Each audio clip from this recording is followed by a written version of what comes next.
Hello my dear students, I hope so आप लोग बहुत ही अच्छे होंगे और आप लोगों की पढ़ाई भी बहुत ही अच्छे से चल रही होगी। आज हम लोग जो है वो अगेन थ्योरम लेकर आ गए हैं और हम लोगों का आज कौन सा थ्योरम पढ़ना है, तो हम लोगों को आज पढ़ना है थ्योरम नंबर 35। ओके, तो इसके पिछले क्लास में हम लोगों ने थ्योरम नंबर 34 को पढ़ा था। अगर आप थ्योरम नंबर 34 का वीडियो नहीं देखे हैं तो आप उसको एक बार देख लीजिए, अदरवाइज ये थ्योरम आपको समझ में नहीं आने वाला है। ठीक है, तो अगर थ्योरम नंबर 34 अच्छे से आपने समझ लिया है तो थ्योरम नंबर 35 2-3 लाइन में आप आराम से इसको प्रूव कर दोगे। ठीक है, और ये थ्योरम पूछा जा सकता है। ठीक है, तो इसीलिए अच्छे से समझना। और अगेन मैं बोलूँ कि अगर आप थ्योरम नंबर 34 को अच्छे से समझ गए हो तो थ्योरम नंबर 35 आपको आराम से समझ में आ जाएगा, कोई भी प्रॉब्लम यहाँ पे नहीं होगा। ओके, तो इसका स्टेटमेंट पढ़ लो। सबसे पहले क्या लिखा है यहाँ पे, बहुत ही छोटा सा स्टेटमेंट है। बोला जा रहा है कि angles in the segment of a circle are equal. ठीक है, यानी कि किसी एक सेगमेंट में अगर 1 2 3 4 अगर एंगल है तो वो एंगल क्या होगा, एक दूसरे के बराबर होगा। बात समझ में नहीं आ रहा है तो इसको समझते हैं थोड़ा सा डायग्राम से हम लोग, वहां से हम लोगों को एकदम क्लियरली समझ में आएगा कि आखिरकार क्वेश्चन में हम लोगों को पूछा क्या जा रहा है। ठीक है, तो एक काम करते हैं, सबसे पहले तो इस सर्कल को दो अलग अलग हम लोग सेगमेंट में बांट देते हैं। तो सेगमेंट में कैसे बांटेंगे, सेगमेंट में बांटने का सिंपल तरीका ये है कि एक हम लोग कॉर्ड को ड्रॉ करेंगे। ठीक है, अब जैसे ही हम लोग कॉर्ड को ड्रॉ करेंगे, आप यहाँ पे देख रहे हो कि सर्कल जो है वो हमारे दो हिस्से में बढ़ गया है। एक तो ये वाला हिस्सा है और दूसरा आपका ये वाला हिस्सा है। ठीक है, तो ये दोनों हमारा क्या हो गया, सर्कल का दो अलग अलग सेगमेंट हो गया। क्लियर है यहां तक। अब क्वेश्चन में बोला ये जा रहा है कि अगर एक सेगमेंट में हम लोग कोई भी एंगल लेते हैं तो वो एक दूसरे के बराबर होगा।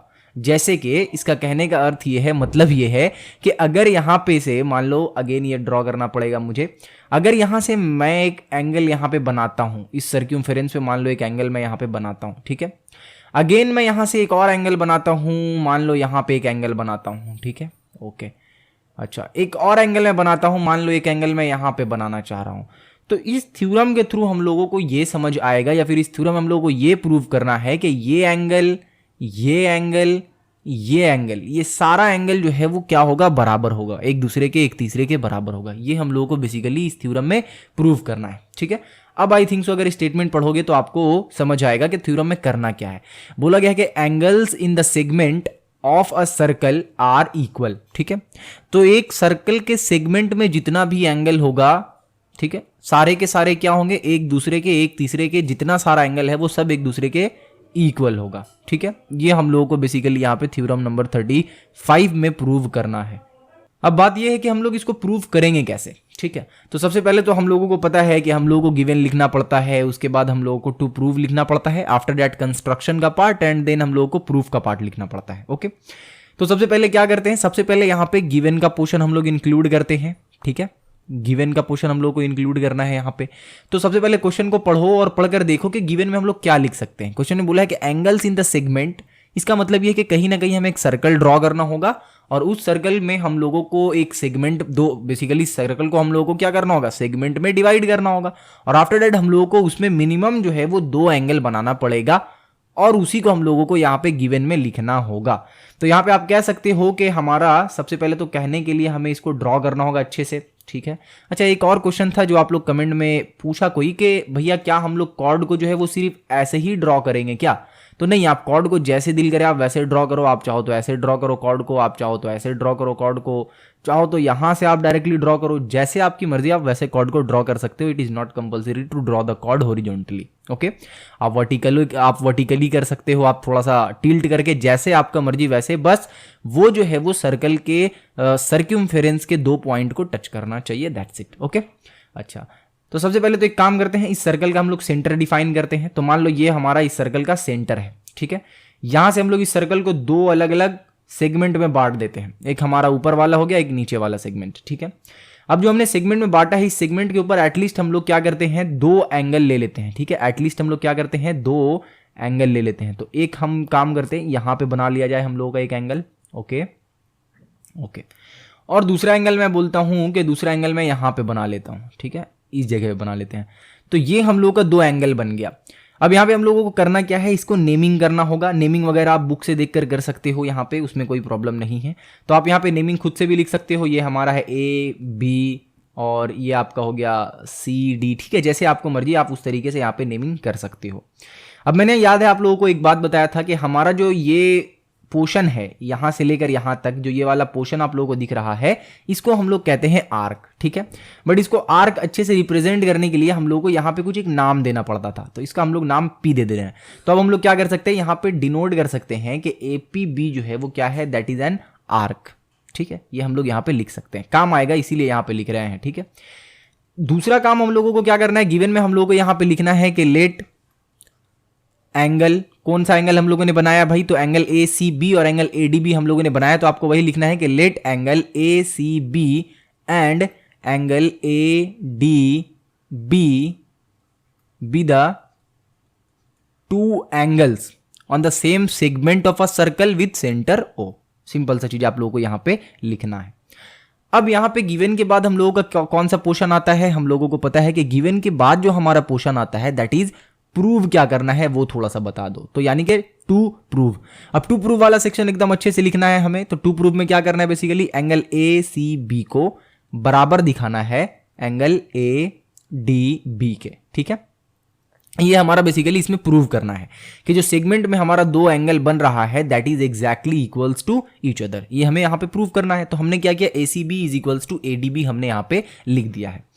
अब हमारा काम क्या आता है, अब हमारा काम आता है यहां पे कंस्ट्रक्शन का, ठीक है। काम क्या आता है हमारा, काम आता है यहां पे हमारा कंस्ट्रक्शन का। लेकिन एक चीज और यहां पे समझो, एक चीज और यहां पे समझो कि टू प्रूव में हम लोग इन दोनों को क्यों लिखे, इसके ये इक्वल टू ये हम लोगों को प्रूव करना है, ये हम लोगों ने क्यों लिखा ये पहले समझो। ये हम लोगों ने इसलिए लिखा है बेसिकली यहां पे कि जो हमारा सेगमेंट दिख रहा है, ठीक है, इस सर्कल के अंदर जो हम लोगों को सेगमेंट दिख रहा है, ये उसी सेगमेंट का क्या है, बेसिकली दोनों हमारा एंगल है। एक आपको यहां पे दिख रहा है एंगल और एक हम लोगों को यहां पे दिख रहा है। तो अगर हम लोग इन दोनों एंगल को एक दूसरे के बराबर प्रूव कर देते हैं, दैट मीन्स कि हम लोग ये चीज प्रूव करने में क्या कह सकते हो कि सफल हो जाएंगे, कि ये दोनों जो एंगल है, यानी कि कोई भी एंगल अगर हमारे सेगमेंट में लाई कर रहा है, सेम सेगमेंट में, तो वो दोनों एक दूसरे के इक्वल होगा, ठीक है। दैट्स वाई मैंने यहां पे ये वाला स्टेटमेंट लिखा है कि angle ACB is equals to angle ADB।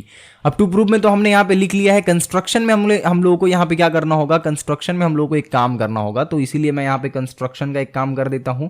और कंस्ट्रक्शन में जो काम है वो क्या है, हमें बेसिकली इसको सेंटर से ज्वाइन कर देना है, यानी कि मैंने AO को ज्वाइन कर दिया, यहां पे मैं O लिख देता हूं, और OB को मैंने ज्वाइन कर दिया। ये हम लोग का यहाँ पे क्या है, कंस्ट्रक्शन वाला पोर्शन है यहाँ पे, ठीक है।